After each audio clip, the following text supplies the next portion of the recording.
Launched in 1970, the Porsche 914-6 is a two-seater convertible.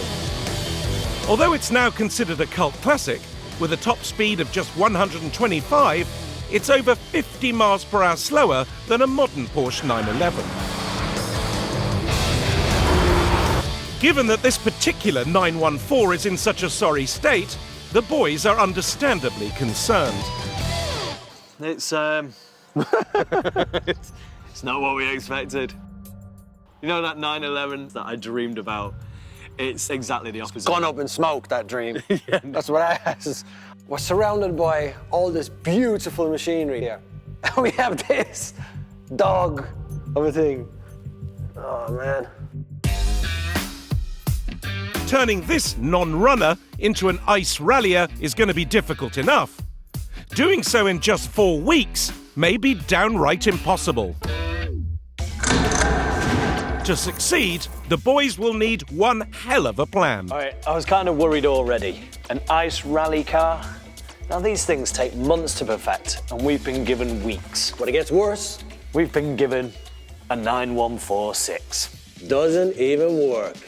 You know, at this point, I would usually suggest we take the car to the track, see how it performs, see how much of a mountain we have to climb. But guess what? We have a non-runner. You know, he's really done us like a kipper on this one. Just to get this car to run in the time we've been given, that's a big ask. Let alone turn it into an ice racer. Okay, how about this? Borrow another 9146, a runner, and test that instead. But what are you gonna do? Well, there's no way I can build this on my own. So while you're hooning around, I'm gonna do some research and find somebody that can help us build this. All right. See you on the other side. While Dan gets to grips with a plan, Shane has borrowed a 914 so he can get to grips with its handling at a skid pan. With no ice and snow to be found in the UK, this is the closest thing they'll get to the slippery conditions they'll experience in Sweden. I think at this point, it's not really a problem we don't have our actual car. A 914 is a 914, right? The better the car grips today, the less engineering the boys will have to do on their own Porsche. I'm not entirely sure what to expect from this particular vehicle because obviously it's a mid-engine car, which should give you a nice balance. However, in kind of slippy conditions, you still have that pendulum effect dragging you one way or the other than you'd really want. The skid pan simulates a sudden loss of traction by sliding a 1-ton plate as the rear wheels pass over it. Here we go, tricky little wagon.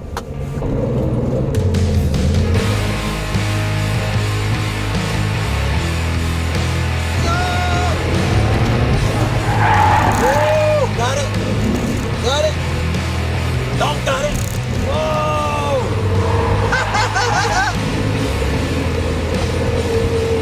Man, that came out of nowhere. That's like a blindsided.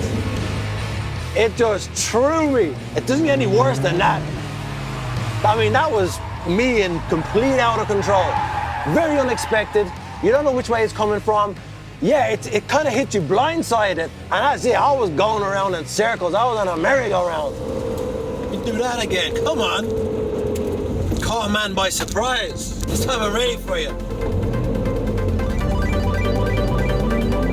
Losing grip completely is not the result Shane needed. So, for test 2, the amount of kick from the skid plate is reduced, which should give Shane a fighting chance of staying in control. Come on, mate, flat out. What you got? What you got? What you got? Whoa! Got a lot.